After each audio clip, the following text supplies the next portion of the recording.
Good afternoon, North Dakota. Thanks for joining us today. And for those watching online or on TV, we appreciate your patience as we sorted through some technical difficulties, but everything's now working. So thanks to the tech team for getting everything up and going. It's always a good reminder when we begin these COVID press conferences, press briefings, to remind ourselves as a state what our strategic goals have been and what our focus has been on since the start of the pandemic. So let's just begin with the why.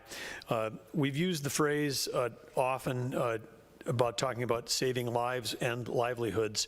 But when we talk about this, we're not just focusing strictly on physical health, but also on mental health, behavioral health, economic health, which are also key factors to well-being.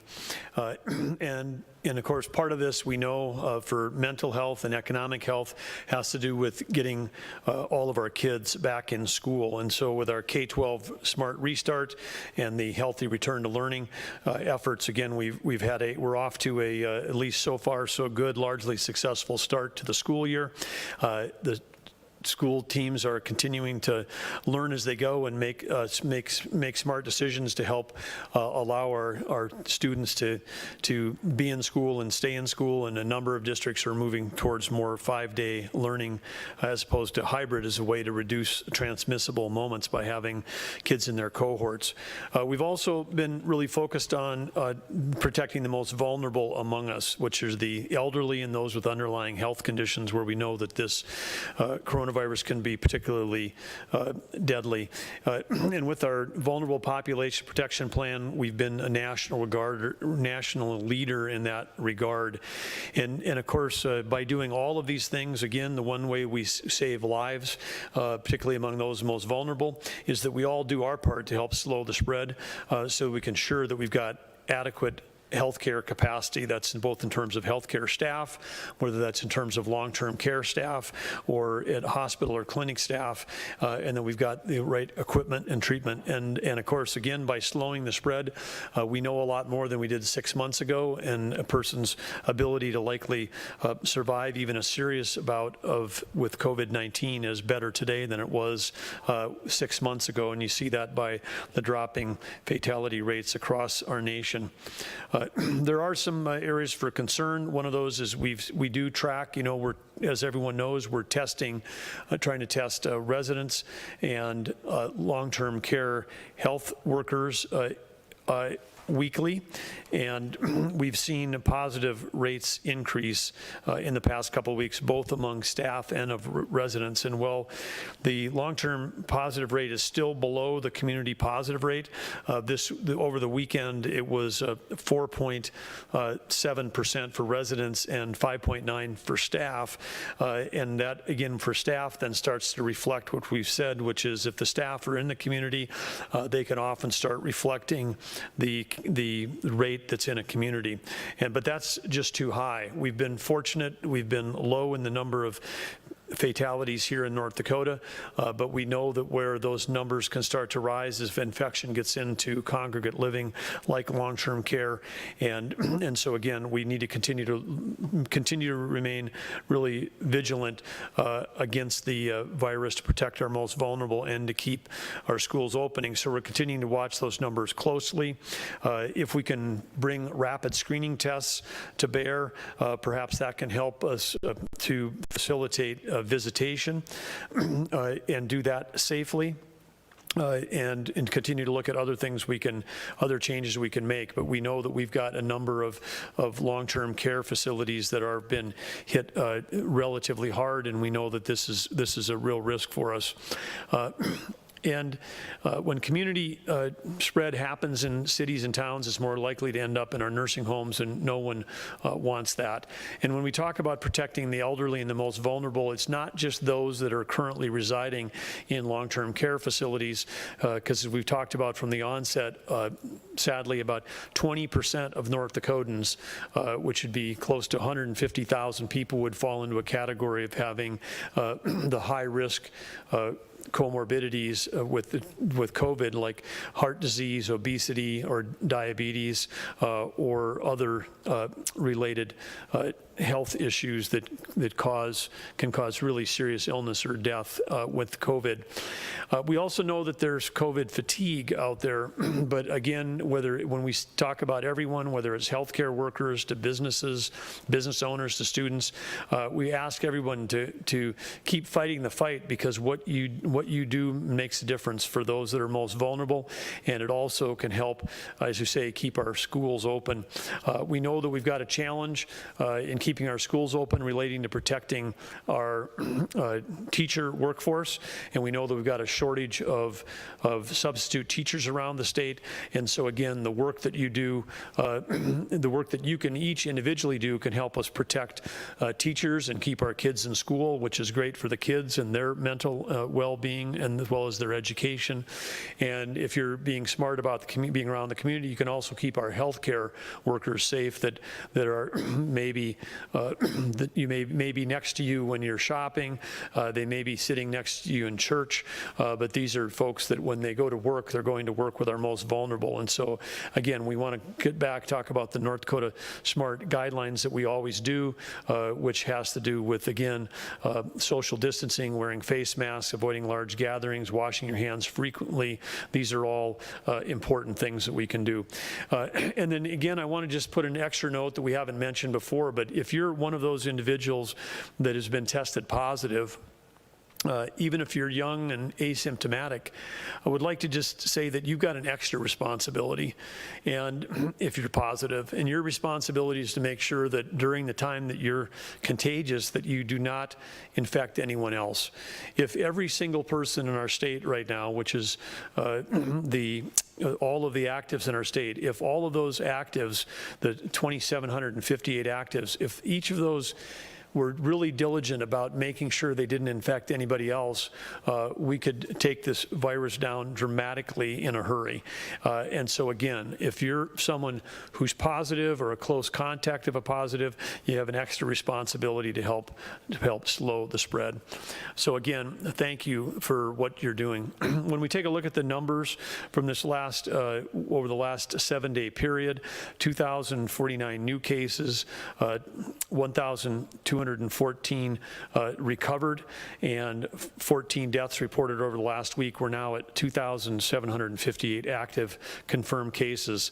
I would just share an observation, which we're trying to drive more into the data, but typically on Tuesdays is often a day when we see a bigger increase in recovereds, because while we do testing over the weekend, sometimes people that present for testing on a weekend are those people that say, I can't wait to get a test until Monday because I'm symptomatic.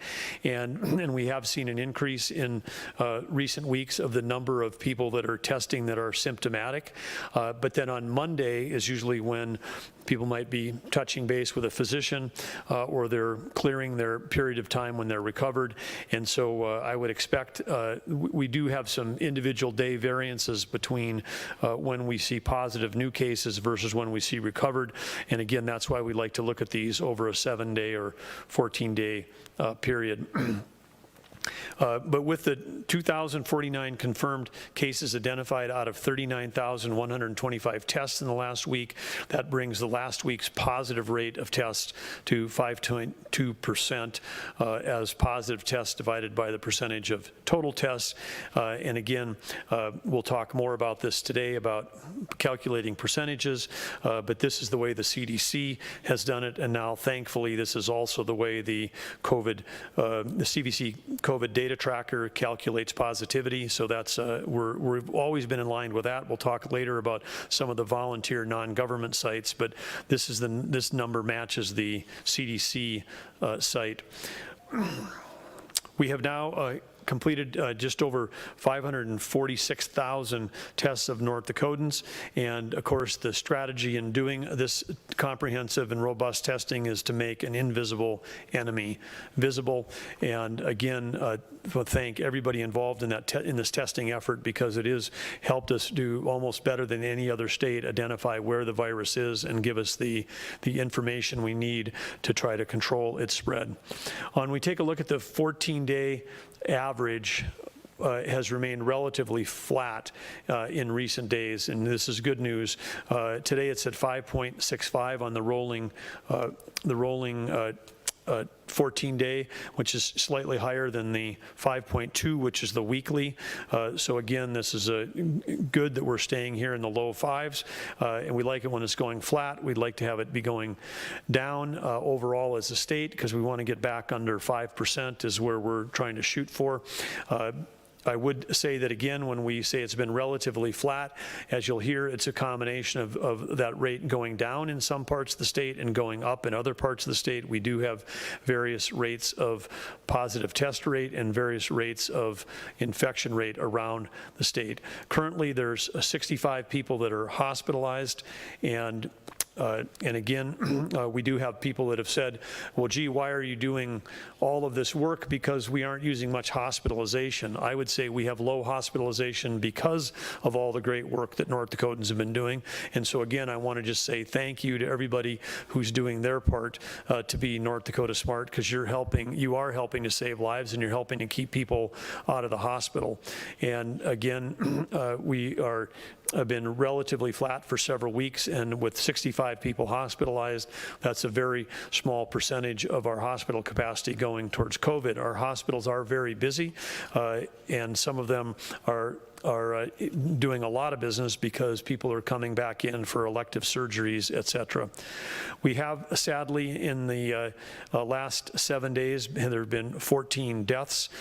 This is spanning 8 men and 6 women from their 50s to their 90s. 6 of those were from right here in Burleigh County.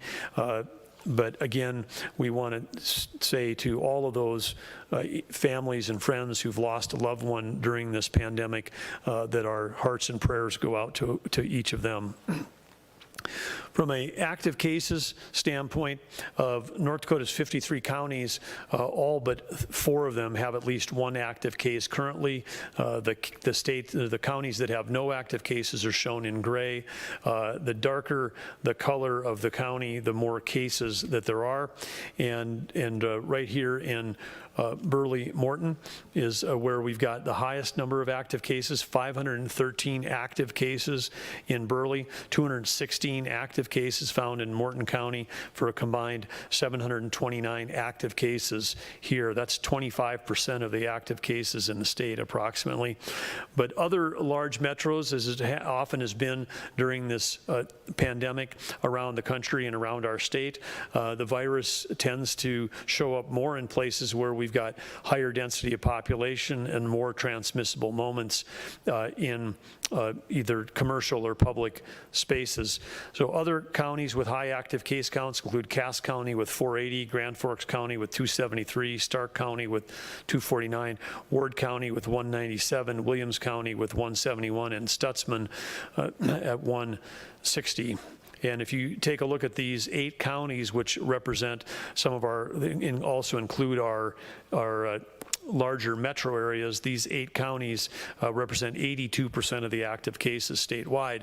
And how do you make that actionable? Well, if you live in one of the 45 counties that's not one of the ones, 8, that has the 82 active cases. So if you don't live in Burleigh or Morton or Grand Forks or Stark or Cass or Ward or Williams or Stutzman, but you live in a surrounding area and you drive to one of these areas for travel, for shopping, for appointments, or for other activities, again, take extra precaution when you go to those in terms of social distancing, wearing a mask, practicing good hand hygiene when you're traveling those, and reduce. And something we talked about early on, but it's been proven out by some large-scale studies that have been done, and just makes complete common sense. But if you were to, those individuals that figured out a way to, say, consolidate and go shopping 1 day a week as opposed to shopping 7 days a week, fewer trips to commercial locations, consolidating those created fewer transmissible moments, and in some cases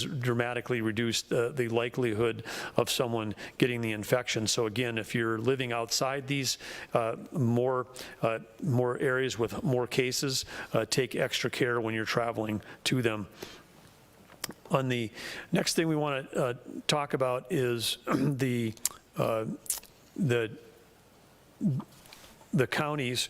Well, I guess we're going to talk about that a little bit later. We're going to talk right now, I think we're going to talk about the COVID tracking update. COVID tracking update is a site, COVID tracking project is a volunteer site that is staffed by volunteers, originally created by the Atlantic magazine. So it's a non-governmental volunteer site.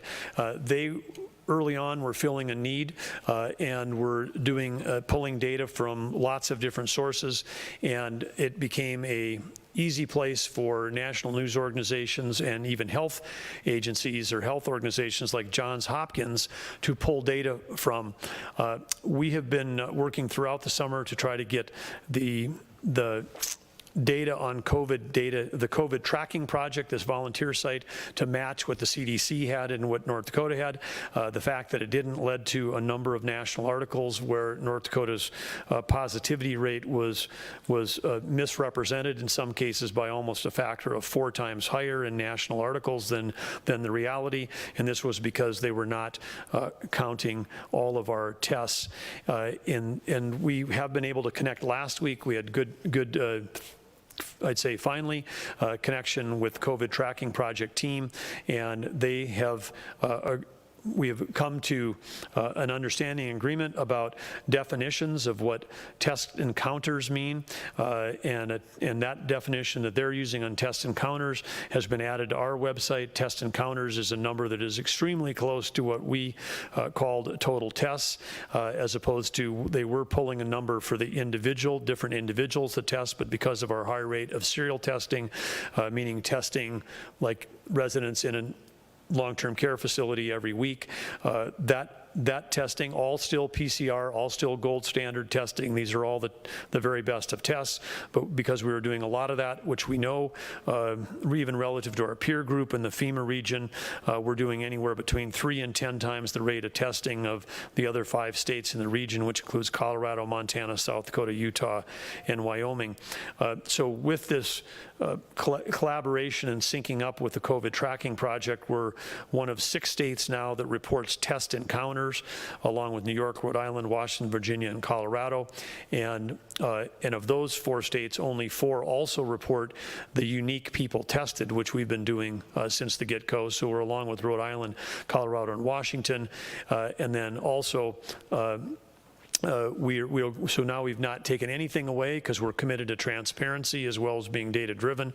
And so we're the only state which is providing all 3 metrics.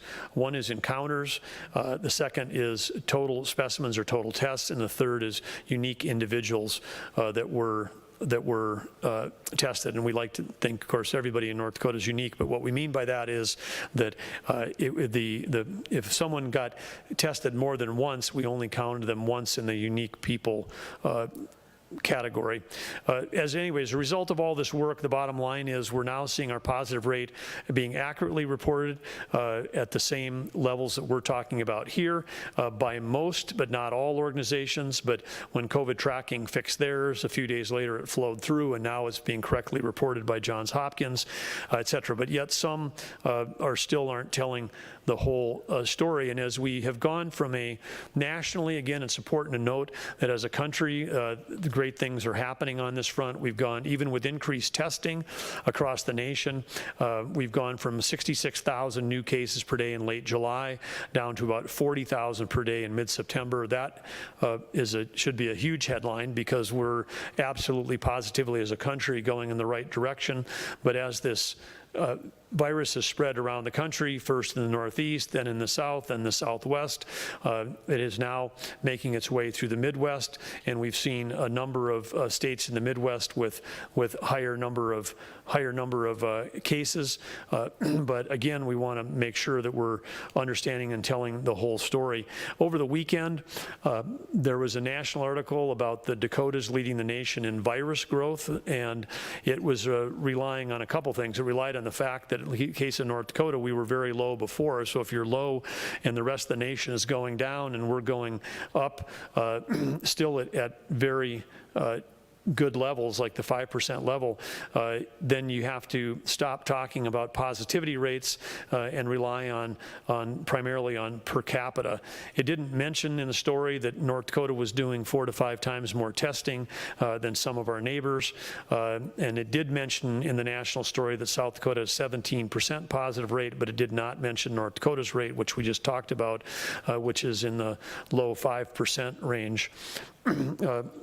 But I think this context is important to explaining it, and we've got a few slides that we want to walk through to talk about this math. And the first is that if you're going to compare cases per capita, and I mentioned this in response to a question last week, it's only comparable if each state had the same level of testing, because if you were doing the same amount of testing per capita, then you could compare the amount of positive outcomes per capita. So an example is if state number 1 did 1,000 tests, it was 5%, you'd have 50.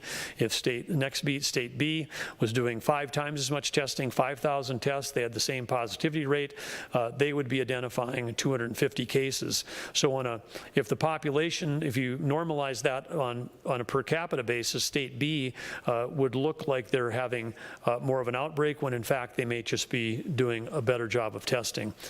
So to continue that on, without this context of explaining the variations in testing program, new cases per capita can paint an incomplete picture. And we certainly do take a look at per capita even here in North Dakota, but when we look at per capita by county, we also look at how much testing is going on in that county to make sure that we're being accurate. And then we also, as part of our work, if we have a low population county with a few cases that might skew that, then we look at that differently. And certainly in the case of the U.S., with North Dakota representing 1/3 of 1% of the population of our country, then the few cases that we have here in North Dakota, have been, I think, used to try to skew a national story, which the national story is really that the number of cases have dropped by over 25,000 per day in the last few months. So let's keep our eye on that.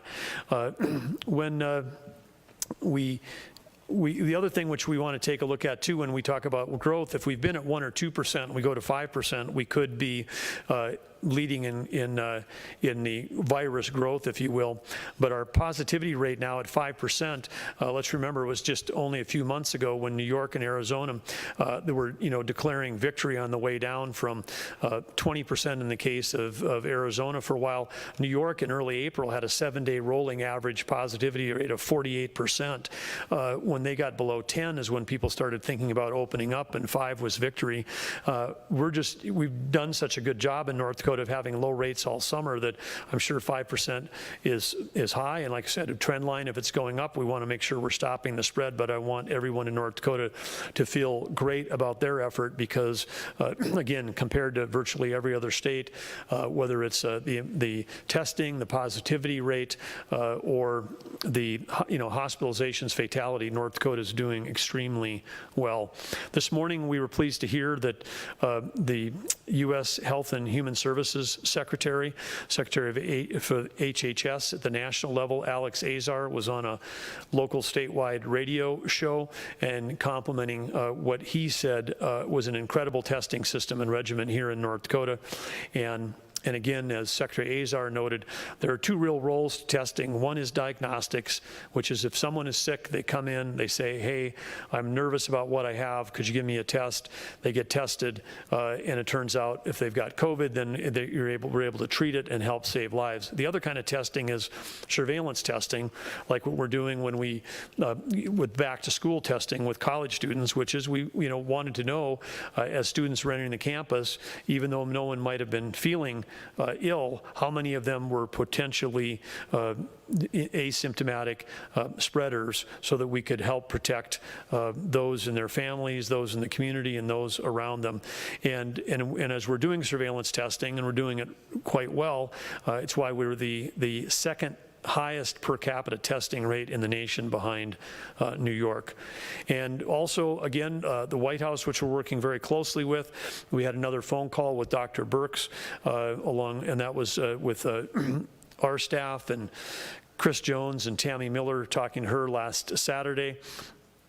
Tracking the White House recommendations, which again, conducting weekly testing in our long-term care, which is now the national standard. We've been doing that since last spring, but now CMS is recommending that. Utilizing the universities for testing, which is another recommendation coming out of the White House Coronavirus Task Force. We're working with UND on plans to install a Hologic Panther machine at UND labs, and we're also working with NDSU's veterinary lab, which will be able to do human specimens. These labs will get certified. They'll be able to validate specimens, and also we're looking at doing some 3-to-1 test pooling at NDSU. We've also engaged students from UND and NDSU from healthcare curriculums to get involved in assisting with contact tracing. And then we're also, which is another federal recommendation, working with NDSU, Department of Environmental Quality at the state level, and North Dakota Department of Health, doing wastewater testing research, and that's underway in our 3 largest metro areas, Fargo, Grand Forks, and Bismarck. Results are still being analyzed, but that could be a useful tool for more broad-scale surveillance. And again, as the White House had recommended, we're continuing to take a look at and adjust coronavirus risk levels for highly affected communities, which brings us to the next topic, which is the county risk level update. I'll kick off this section by saying that today we're not making any changes to the current risk levels that we announced just about 10 days ago. And as you'll recall, we began using those county-by-county risk levels on Friday, September 4th. We're continuing to monitor the 14-day rolling averages, and while we're not making any changes, we do have a couple of counties that we're putting a particular eye on that have a combination of high number of active cases and now high relative to the rest of the state positivity rates with good solid testing. And so those the two that are on the top of our list here are Stark County and Williams County. These both were moved to the yellow category or moderate risk 10 days ago.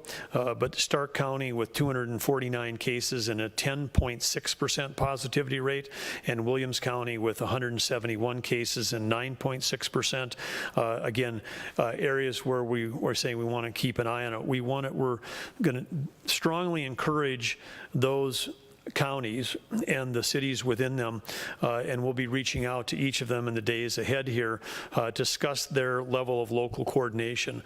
We know that the local level of coordination and readiness has varied across the state.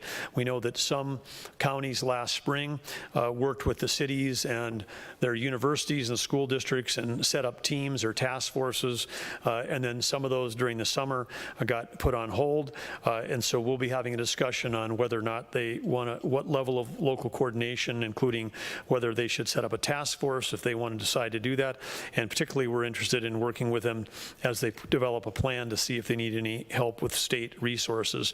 So as the counties and the cities and the school districts and the universities in these communities work together with their local public health and with the local health providers, as they come together, if they're short of resources, we're going to be ready and willing to help out and to support them. And again, we'll be doing this through our Department of Emergency Services, through the Department of Health, with our incredible National Guard members, which as of today, there's 332 soldiers that are out there today helping with this pandemic.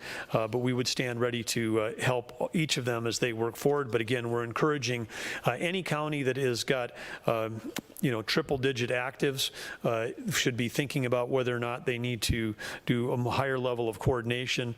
And again, we'll be reaching out to each of them. We also want to, some of the counties that have increasing percent of positivity also include and border or share geography with our tribal nations, and we'll continue as we have throughout this to stay coordinated with the tribal leadership to see whatever additional assistance they may need. Next topic is the updated Smart Restart guidance. As you might remember, this was the Smart Restart guidance had to do primarily with commercial businesses. This was worked on in conjunction with our Department of Health and our Department of Commerce, and input from dozens of different industry groups when we built this, and we did that last spring. We're updating those as we committed that we would regularly do, and one of the things that we're doing on those guidelines is to place additional emphasis on the importance of face coverings or masks as a mitigation measure. And if for businesses that are in the moderate or risk, the yellow counties that necessitate, or higher, if you're in the yellow or higher, then it necessitates on-site work that might put people face-to-face with customers.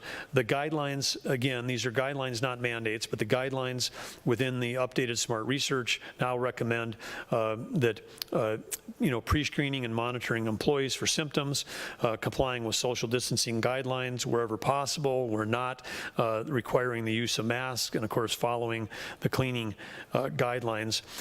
And again, the reason why we're doing this is because we know from the data from around the rest of the country that masks work as a way to slow the spread. And we also know that for those that are interested in keeping our schools open, keeping our businesses open, for those that care about freedom and liberty, the least restrictive thing that people can do is to voluntarily wear a mask, because this is a way that we can, again, doesn't require any significant significant spending at the state or federal level.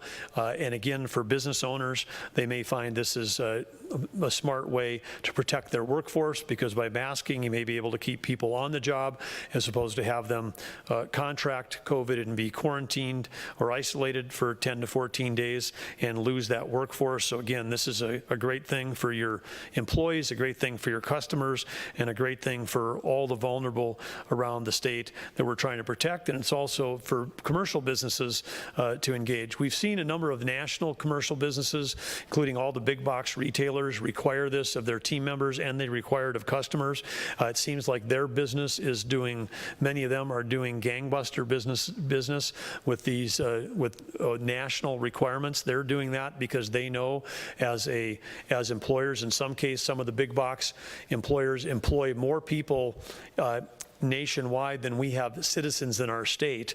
One of them, it's more than 2x more than citizens in our state, and they have found that by requiring masks for their team members is a way to keep their stores open and their businesses strong. So again, our path towards freedom is to do the things that are the least restrictive, and so this is a guideline, and again, the recommendation changes in the updated Smart Restart guidance includes recommending that businesses that are in these moderate risk or yellow areas or higher, that they require the use of masks for their team members, and that they recommend them strongly for their customers. Okay, that's all on that topic. Next is the Main Street Summit. In the Main Street Summit, which is scheduled for October 6th and 7th, it's the perfect opportunity for us to have a statewide virtual conversation about our future and resiliency. We know that this COVID is changing how people commute, how people work, what office environments are going to look like, and where people live, and what space is required to achieve distancing in some cases. So with a focus on building resilient communities, this conference will be held in partnership with the Economic Development Association of North Dakota, the North Dakota Council of the Arts, and Prairie Family Business. So thank you to those sponsors. We'll have a number of keynotes from around the country, and that'll share their experience and knowledge on how to build resilient, healthy, and vibrant communities. A couple of those include the Transformational Community Leadership Podcast veterans, Dennis Frazee and Jason Hutchinson from the organization called Develop This. We'll also have some top educational and comprehensive breakout sessions, special guest appearances from North Dakota regional artists, and including Jesse Veeder and Chuck Suchi and others. And registration is now open. It's only $20 at mainstreetsummitnd.com. That's $20 at mainstreetsummitnd.com. First 500 registrants, that could be you right now, first 500 receive a Main Street Summit gift in the mail. So reserve your spot now. If you're one of the first 500, you'll get this free gift. The conference provides opportunities, community leaders, students, and professional economic developers an opportunity to attend one of the largest community development events in the region. For more information and to register, you can visit msnd.link/2020. And again, there will be, well, it is virtual, there will be live presentations, including a number of folks and a number of state agencies that are going to be participating in this, from DOT to Commerce to the Health Department to you name it. We'll have a strong presence from the state of North Dakota there to help all of our communities become more resilient. The next topic is behavioral health update.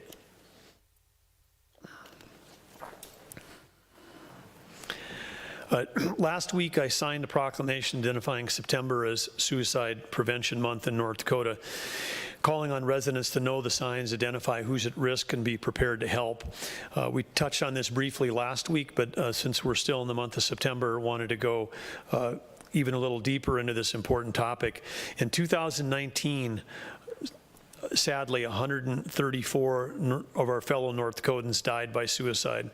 But even more shockingly, and maybe less well known, there was 1,194 suicide attempts. The suicide rate in North Dakota is 25% higher than the national average, and that's certainly a cause for concern. But there is no single cause for suicide. However, most often occurs when stressors and health issues converge to create an experience of hopelessness and despair. Risk factors and characteristics or conditions could include stressful life events, whether it's rejection, divorce, financial crisis, bullying, other life transitions or loss. Conditions like depression, anxiety, substance abuse, especially when unaddressed, dramatically increase the risk for suicide. North Dakota data suggests that individuals at highest risk include males, Native Americans, older adults, veterans, those living in rural areas, and LGBTQ youth and adults. You can be the difference in getting someone the help they need when they're struggling emotionally or have a hard time. And these are just 5 simple steps. But the first one is one which I know people are often nervous about if they think that someone is struggling and they are concerned about asking the basic question, are you thinking about suicide? All of the professionals in this space say this is absolutely the right question to just get it out on the table and expose that hidden thought. So just number 1, if you're concerned about someone, just ask them, are you thinking about suicide? Number 2, keep them safe. Establish their immediate safety. And this could be a number of things to do to make sure that they're in a safe place and away from things that might cause them harm. But I guess the third thing is tied to that, which is be there. Be physically present for someone. And if you can't be physically present, see if you can get someone else who can, if you're distant from them, maybe call someone who's nearby or a neighbor that can go be with them. And then in the meantime, just keep speaking with them on the phone. And then help them connect them with community resources and professionals. And then lastly, follow up to see how they're doing. Suicide is a preventable public health problem, and when you can be the difference in getting someone the help they need. You can visit behavioralhealth.nd.gov to learn more about the 5 steps you can take to help save a life, or at any time, 7x24, no charge, 1-800-273-TALK to speak to someone, whether it's about your concerns, your feelings, your emotions, or whether that's someone in your life that you're worried about. 1-800-273-TALK. Next topic is the census update. This is another one of, I'd say, good news and bad news. But the Census Bureau is conducting door-to-door enumeration, meaning they're coming around to count and the people knocking on your door are enumerators. When they'll continue visiting, and whose doors they're knocking on? They're knocking on the households that have not responded to the 2020 census. They're physically visiting non-response household with the intent of getting them to fill out the census. 74% of non-responding households have now been visited. And so again, if you're one of those households that has not responded, the chances of you being visited yet, if you haven't been already, is nearly 100% if you haven't filled out the form. And so if you want to reduce the chances of someone visiting your door, during COVID or any time during the census, go online right now. It takes only a few minutes. So my2020census.gov, and you can respond without the code that was sent to your house. But if you do have that code, that'll make things easier and quicker. But I've gone through this myself, and it literally can just take a very short period of time. For those people in North Dakota that may have a second home or a lake home or a cabin in the Badlands, if that's not your full-time residence, someone may be coming and try to knock there on the door as well. And you can also go on the my2020census.gov and indicate that no one lives at that residence. You can also, if you don't want to have access to being online, you can call 844-30-2020 and talk to them. You can also just complete and mail back the paper questionnaire. But let's talk about how we're doing. I think we had a slide up here that showed our results. Burley County is not only leading in COVID, they're also leading in the number of people that have fulfilled the census, 77.7%. Morton County second at 70.9%. Stutzman County at 70.8%. But let's flip to the other end. So North Dakota our self-response rate was slightly lower than the national average, and we're behind where we were in 2010 when we know we had an undercount. And why does undercounting matter? Because if we get undercounted, it's over $60,000 over the next 10-year period that would come into the state per individual, and this helps pay for roads, for schools, for nutrition, for health programs, so being counted really matters. The most severely undercounted areas in the state are rural and western counties, as well as those counties which share geography with our tribal nations, but this would be a devastating loss of federal support dollars for programs in the next 10 years if we don't get these up. But Rolette County, response rate 31.8%, McKenzie County 33.1%, Sioux County 34.6%, Montreal County 35.9%, Benson County 36.8%, and Divide County 41.3%. So again, we got some work to do. If you're in one of those counties, or if you have not filled out your form, or if you're unsure if you have, you can still go to my2020census.gov and check to see if your information is complete. Next topic is National Preparedness Month. And while it may seem like we've been in a kind of a continual state of emergency for the past 3 years, moving from one emergency to another, we do want everybody to know that North Dakota is observing National Preparedness Month. It's held each September. It's designed to promote family and community disaster planning now and throughout the year. The theme is disasters don't wait, make your plan today. And again, we know that that even during the COVID-19 pandemic, on top of that, we can have natural disasters and emergencies can occur, as we're seeing in other parts of the country. So North Dakotans know from experience that taking steps to prepare ahead of time can help you respond more efficiently and safely during an emergency, especially during our periods of time when we've got challenging weather. And the state of North Dakota is helping out some other states right now. And while we don't have hurricanes or earthquakes here, at least so far in North Dakota, we know that other parts of the nation have been dealing with that, and now they're dealing with devastating wildfires on the West Coast. The North Dakota is responding through a Emergency Management Assistance Compact, or EMAC, if you're familiar with that, EMAC. It's a mechanism that allows states to send personnel, equipment, and supplies to assist with the response and recovery in other states. And North Dakota's got a long history of being someone who stands up and helps when other parts of the nation are challenged. And since 2005, our DES, our Department of Emergency Service staff, have supported response agencies, including things like Hurricane Katrina in Louisiana, volcanoes in Hawaii, and most recently Oklahoma last year for flooding and tornadoes. Those are just a few of the examples. But now we're sending a firefighter task force to Oregon. State of Oregon made the request. It's comprised of 12 firefighters and 1 task force leader. The leaders coming from Williston, Grand Forks, and Fargo, and Williston are providing the personnel. The team is going to bring 3 fire trucks and 2 support vehicles. They reported today to the North Dakota Forest Service Firehouse in Bismarck for coordinating instructions and to be issued additional equipment. They'll leave today. If they haven't already, there'll be boots on the ground in Oregon for the next 14 days.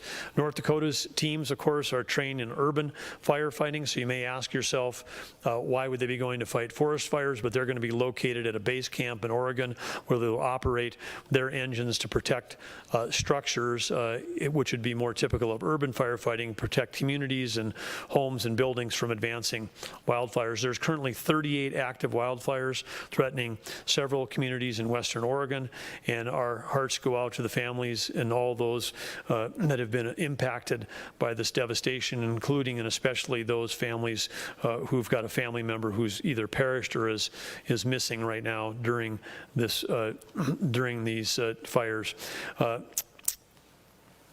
So again, back to our preparedness month. Again, want to thank those firefighters for representing North Dakota. Want to thank them for all they do here. But as we come back to preparedness month, there are 4 things that anybody can do: make a plan, build a kit, prepare for disasters, and teach youth about preparedness. Talk to your kids about preparing for emergencies, and have a plan. But I encourage all North Dakotans to learn more about these 4 steps at ndresponse.gov. Again, disasters don't wait, so make your plan today, and can be a fun family activity. Next piece of good news, NDDOT receives a build grant. We mentioned this before, but again, shout out to our director of DOT, North Dakota DOT, Bill Panos, and his team for being all over on top of applying for these federal grants and putting in great grant applications, because we know these aren't always awarded. So good work to them for receiving this. But over the past 20 years in North Dakota, as we've been in this prolonged wet cycle, there have been over 350 grade raise projects or riprap projects on North Dakota state highways. Of those 350 projects, 237, they weren't planned, they were emergency repairs, which may have only been a temporary solution until a permanent grade raise could be constructed. And several roadways across the state, again, are in danger of going underwater. Anybody that's traveling across the state, east to west or north to south, knows where some of these are, and knows that again, this year there was real challenges around many parts of the state in terms of road grades. But this spring, the NDDOT applied for a build grant. Today, we were notified that we were awarded $22 million grant to raise the grade in 13 different locations across the central and eastern part of the state. And again, this, instead of doing emergency, we can do permanent raise grades, which again is a great way to build resilience for future high water moments. But we'll be able to protect these roadways from going underwater, increase the safety for the traveling public. So again, congratulations to NDDOT on that $22 million grant. In the under the gratitude section, we've got another story of that I guess I would call good news, but gratitude. Gratitude here goes out to all of our, not only our law enforcement officers, both when they're on duty, but when they're off duty. Last Saturday morning, a medical emergency occurred at the MDU Community Resources Bowl, which is, for those statewide that haven't been there, that's the beautiful stadium here that's shared by a number of collegiate and high school and youth teams here in Bismarck-Mandan area. But it was opening day of Bismarck Youth Football Day. An elderly gentleman from Bismarck collapsed as he entered the fan seating area to watch his grandson play youth football. Off-duty highway patrolman and recently promoted to lieutenant from sergeant, and I would also say a good friend of mine, Steve Johnson, ran to the victim when he saw him fall, quickly determined that he was suffering from a cardiac arrest. Off-duty Bismarck police officer George Huff, who was there as a coach, was leading his youth team in pre-game's warm-up, rushed to the man's assistant. Another off-duty North Dakota Highway Patrolman, Sergeant Derek Arndt, ran to his vehicle to retrieve his AED, and I'd say thank you to the legislature and others for making sure that we've got automated defibrillator devices in each of our patrol cars. He retrieved that, had it hooked up to the gentleman within a couple of minutes. Johnson and Huff teamed up to administer chest compressions between multiple AED shocks. The individual was revived. Other coaches and fans assisted in emergency response. Several other off-duty police officers assisted in crowd control, including helping to calm young children who had witnessed the incident. Later, a relative of the man reported that medical personnel were confident that the first aid response of the AED and the chest compressions had truly saved his life. And I think for all of us, this is just a great reminder, particularly during these times when there have been so many such a challenging environment for people to work in law enforcement. It's a great environment that here in North Dakota, our law enforcement officers are out there every day working to protect the public and save lives.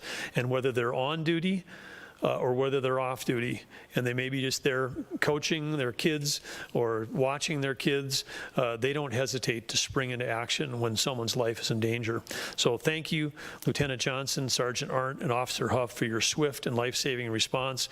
We know that you represent the spirit of all the law enforcement in our state, and we're grateful for your service, your professionalism, and your representation of the state and community. And in closing, gratitude quote from an American author and Amy Collette said, "Gratitude is a powerful catalyst for happiness. It's the spark that lights a fire of joy in your soul." And again, I would just say again, deep gratitude for our law enforcement, and they literally were lighting a spark that reunited a soul last week. So again, thank you to all of our great law enforcement.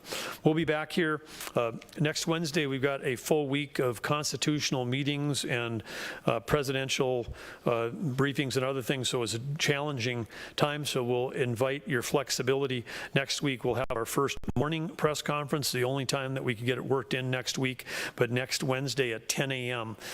Will be our first morning press briefing, Wednesday, September 23rd. After that, we'll hope to return to these afternoon slots, but that's the best time we could make it work across a number of different conflicts. So until then, remember to be North Dakota smart and help us save lives and livelihoods. So with that, we'll stand for questions. And again, thank you all for being here.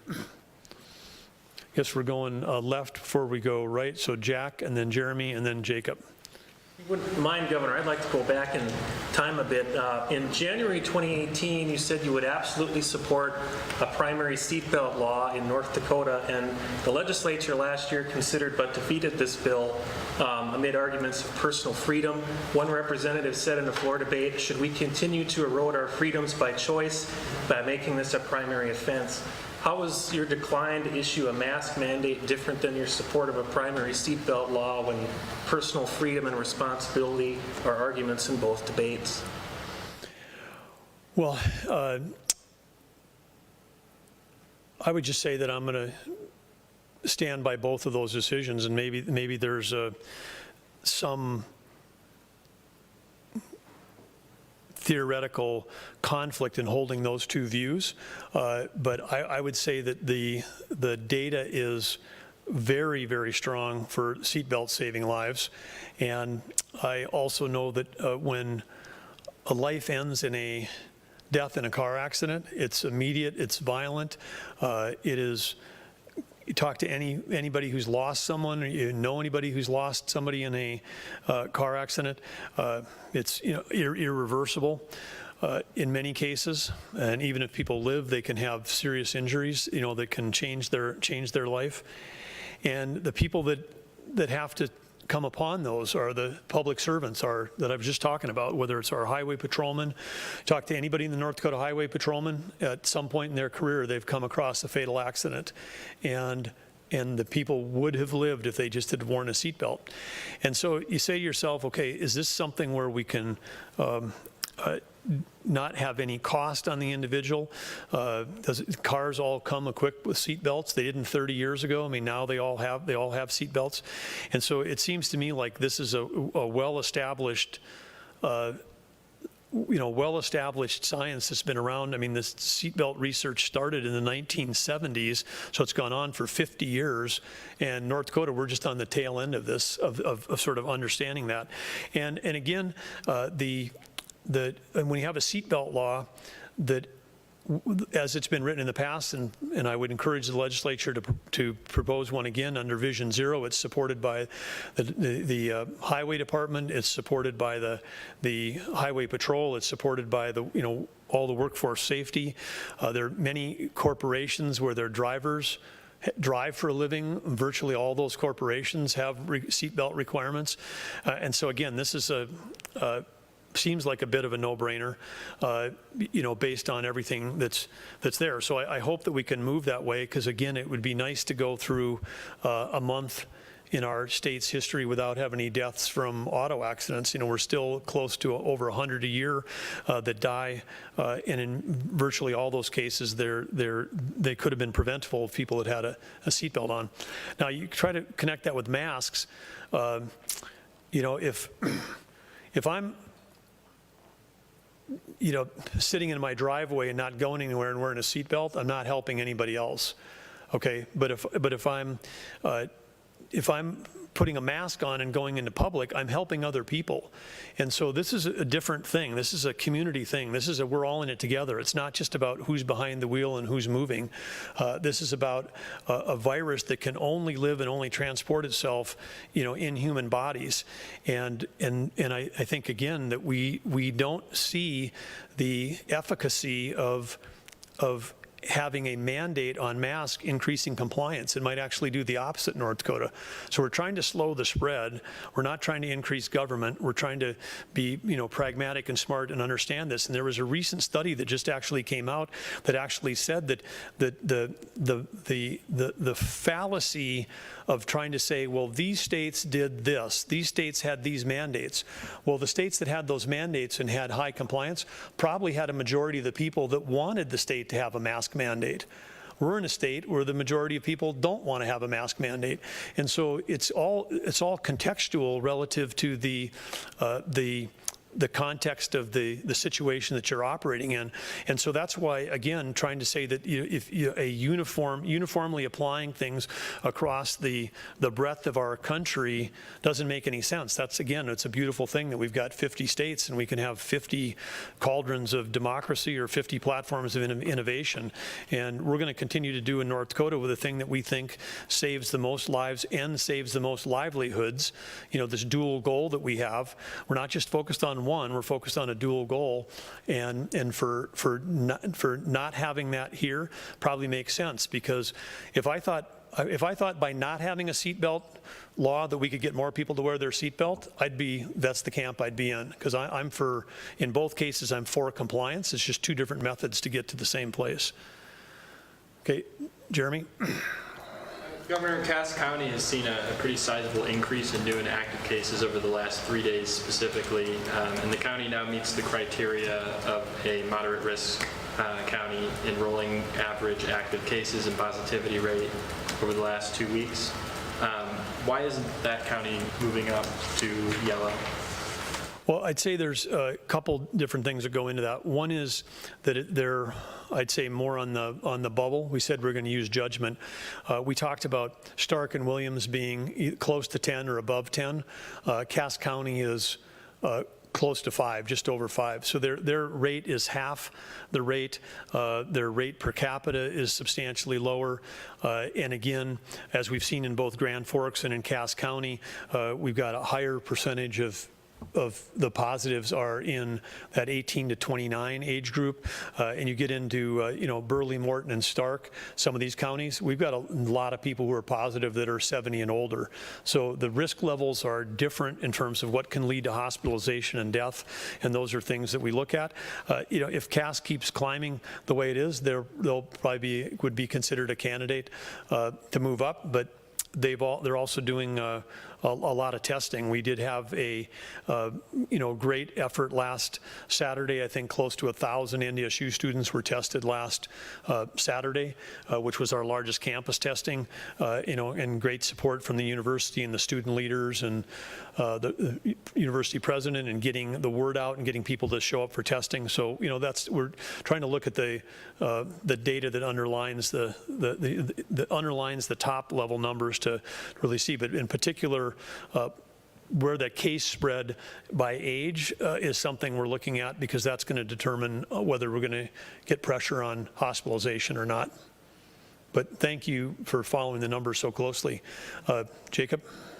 Going along those lines, you recommended the mask being worn for some counties that have been moved or are in moderate, but it's just a recommendation. Meanwhile, you have a request for proposal out for $1.8 million to an agency to create some PSAs and whatnot for COVID initiatives and whatnot. I'm assuming the effectiveness of mask wearing is going to be included in those PSAs. $1.8 million seems like a lot of money for something you could require for free. Well, I think, again, you could require something and have less compliance, versus try to educate people and have more compliance. And I think we're when we focus on individual responsibility, part of the way people can make a choice on whether they see it as a, infringement on their own rights, or do they see it as a way to give back positively to their community, their neighbors, their families. And so it turns out we've tried a lot of different ways of encouraging things. Some of that has been, as you say, free. But I think whether it's when you take a look at public health over the last 30, 40 years, when we've really moved the dial on things that matter for public health, whether it's like smoking, there have been, tens of millions of dollars were spent on anti-smoking campaigns and targeted at youth, and they were relatively effective until vaping came along, and then we had a resurgence. But the anti-meth campaigns, which ran, including in our neighboring state in Montana and others, where lots of money was spent, but they were effective in helping educate people about the real dangers. The federal government, of course, provides money through public health programs for one of the elements, longstanding elements of public health is public education. So this fits in line with that, and we're choosing to spend a small portion. I guess this is about 0.2% of the money that we got to the coronavirus relief funds on an educational component. And it, again, would seem to make sense in a state where we know that mask mandates at a state level are not likely in our future, that this is a way to try to help educate people about the benefits, because there is, what's also free is misinformation, and there is literally, hundreds of millions of dollars or billions of dollars of misinformation on the internet on the other side of this. And so, whether or not, I guess the question is not, can you do a campaign that has the breadth and the reach across our state? We'd like to try to do it efficiently and do it on social media, do it in a targeted way, and see if we can be smart about how we do it. But I think it's a good investment. I'm going to keep going around, so I'm going Dave, and then we're going counterclockwise back to Tom, or I guess clockwise, excuse me. Governor, on the census, isn't time really running out very quickly in order to get this accomplished? It is, and I'd have to refresh on the deadline. I also think there was some court action where people are trying to push that deadline back further, and so Dave will follow up with you and get you that. But initially, yeah, we were running up against a end of October deadline and for those counties that were in the 30% range, that's not much time. Lane? Governor, I was just curious if North Dakota is using the rapid testing anywhere in the state, and if so, what is it necessarily being used for, or who is using it? And before I answer that question, for all of those Viking fans that are used to their usual season disappointment at the beginning, that Lane's wearing a Green Bay Packers jersey here today. But the rapid testing, we have received some shipments of the testing from Quidel and Bechdel Dickinson. These were the $25 per test that were talked about at the national level in early August. Some of those have been shipped to nursing homes.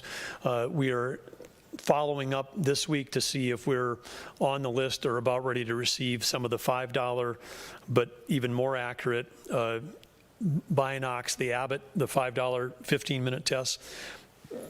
We do have enough capacity. I mean, and the federal strategy for distributing those tests was to try to get them out to all of the long-term care facilities in the country, and they were focusing on skilled nursing. North Dakota was ahead of the nation because we were already doing testing at assisted living, basic care, and skilled nursing, and we had the capacity to do it with the PCR tests through our lab. Other states weren't getting the testing done, didn't have the capacity, so these tests were meant to be a low-cost, high-capacity way to try to fill that gap.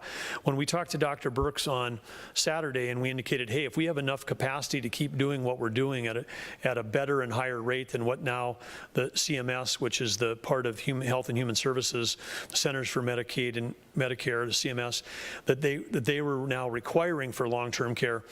If we could do that, could we repurpose the rapid test to another thing? And she said, absolutely. So some obvious things come to mind. One would be testing for visitors coming into long-term care. Another could be for for using as a rapid tool if, say, we had an outbreak in a school building where you could go in and test a lot of people quickly and get the results and say, okay, these are the positives, these are the negatives, and then sort people, if you will, by, you know, sort of who's got a quarantine and who can stay in school. So I think there's a number of ways those rapid tests are real game changers for us, but they have not yet been deployed, and there aren't any of them in our numbers yet, but soon. And as I've said before, I think, again, as our nation looks for something hopeful, if we got the capacity for some of these manufacturers to produce 50 million tests a year and distribute these, this is going to be could be something that could help get stadiums filled again and could help get concerts going again, could help a number of things going again, because of a $5 test added to a ticket price for events, you know, probably is in the price range where it could start to really be effective as a way to ensure that everybody in a large gathering were all negative at that point in time. Okay, online. Scott Hennon, WZFG and KFYR Radio. You've always said your focus is on protecting the vulnerable. Now college kids seem to be more of the focus. Are you testing enough in long-term care? For Scott, the college kids are the focus because of they have the potential to be asymptomatic spreaders, and because of their high number of transmissible moments that they're going through, and because we've also got college kids that work in college, nursing students and others that are also working in long-term care facilities, as I said. So us understanding the level of spread in the community is really important for us to help manage manage it within the long-term care facilities. And where we've seen places in the counties where we've seen higher % positive rates and higher case rates, that's where we're also seeing things show up in terms of the challenges that we're having in long-term care. So, you know, the focus hasn't changed. It is about protecting the most vulnerable, but having surveillance strategy testing for those that have contact with the most vulnerable, as opposed to the most vulnerable directly, is one way that we're going to get at that in a very comprehensive way. We'll do one more online, and then we'll circle over to Tom. Jean Shemp, Hometown Radio Group.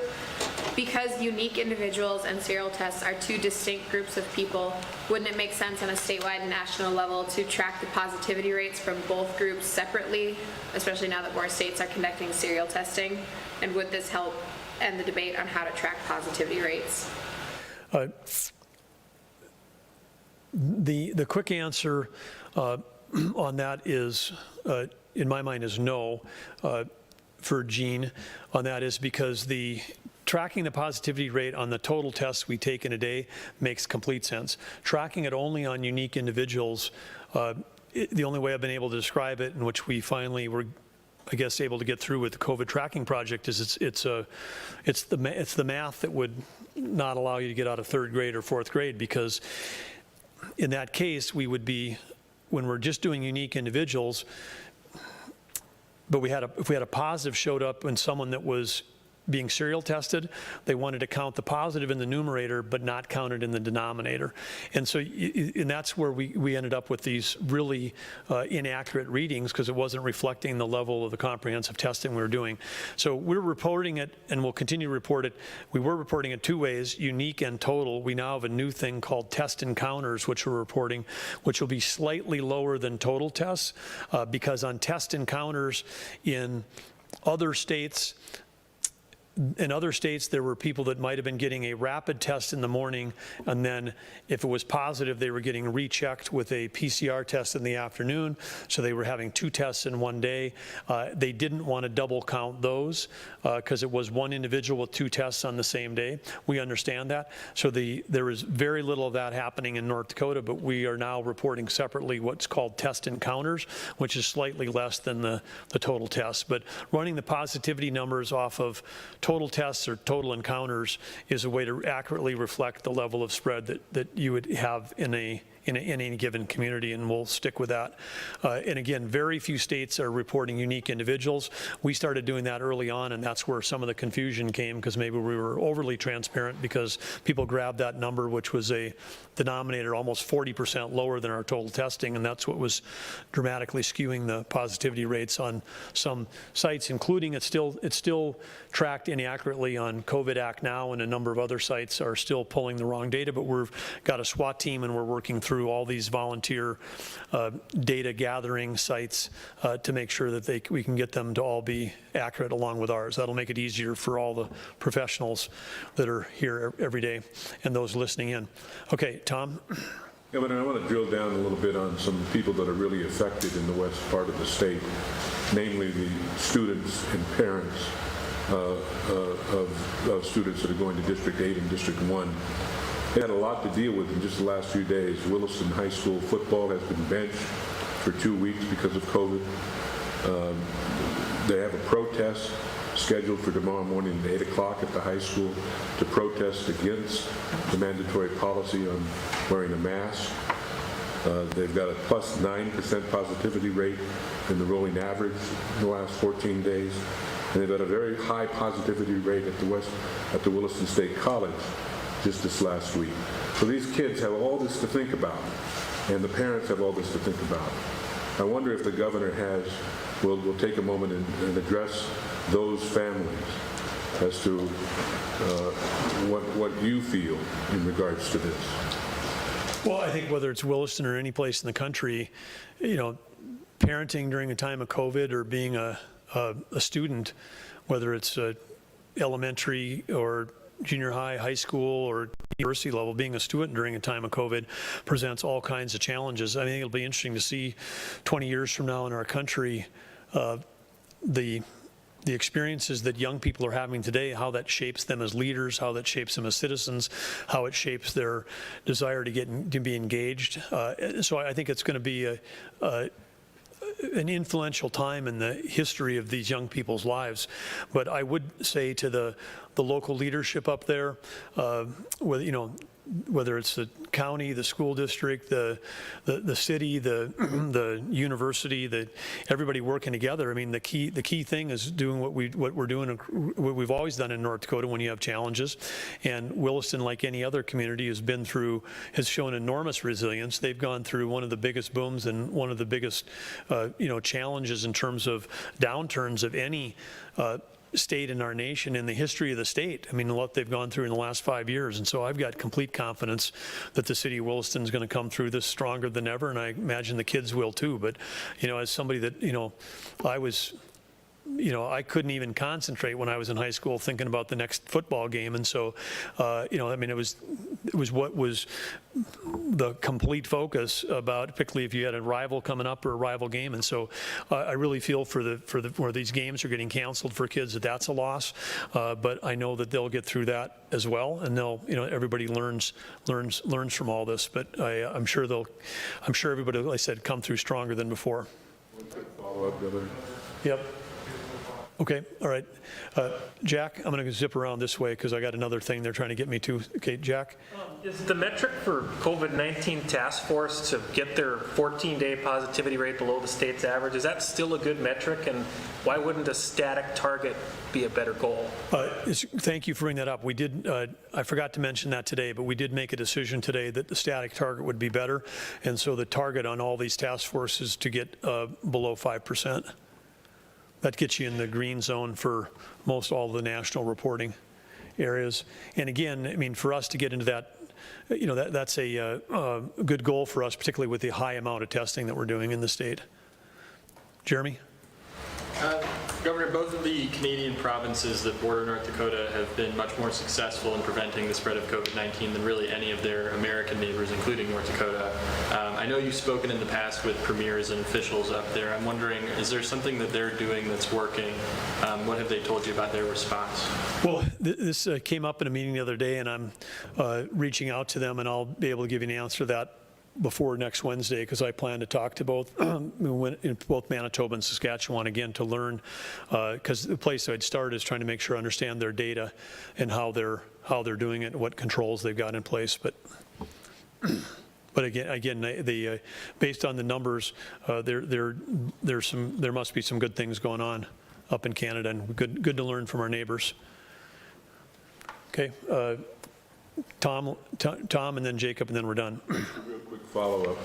One of your supporters asked, how are you coping? Me personally? You personally? Oh, I would say at a time, we've been since Brent and I took office, Brent Sanford and I took office. I mean, when we came into office, we had DAPL was going on for the first 76 days. Then we went into a drought. Then we had hundreds of wildfires in western North Dakota. Then we got into spring flooding, fall flooding, spring flooding. So we've had one disaster declaration, one emergency after another. We had the budget crisis where we had to cut $1.7 billion out with the legislature. Now we've had a bit of an economic recovery. Now we've had a second collapse in 3.5 years. So it's been the crisis management has been really part of every day we've been here, and I'd like to say that we're the things that we learned in our life prior to taking these jobs and the things that we are doing right now are, maybe everything that led in our lives led us to be prepared to do these moments. So, but I appreciate the sentiment of someone asking how we're doing. But, Brent and Sandy are doing great. And the First Lady and Brent's kids, we're talking about his kids today. He's got kids back in school, one at NDSU and 2 here in school in Bismarck. And they're all, doing things, playing football, enjoying school. And the First Lady and I are doing great. And like I said, I'm probably happy that while I'm dealing with this, my parents are both gone, so I don't have to worry about any parents in long-term care, and my kids are all either out of college or doing college online by choice, and so I've got very few family worries, and I can devote my whole attention to the state, and again, it's an honor to serve, and it's particularly an honor to serve during a time of crisis. Okay, Jacob, and then we'll be done. Quick, back to the RFP on the awareness and COVID initiatives and whatnot deal. Contract says that, or the RFP says the contract start date would approximately be today. Just wondering if a firm has been selected and what the price tag on it is. Not up to speed on the RFP process on that, but we can certainly get you an update, or we'll make an announcement if there is one. But thank you.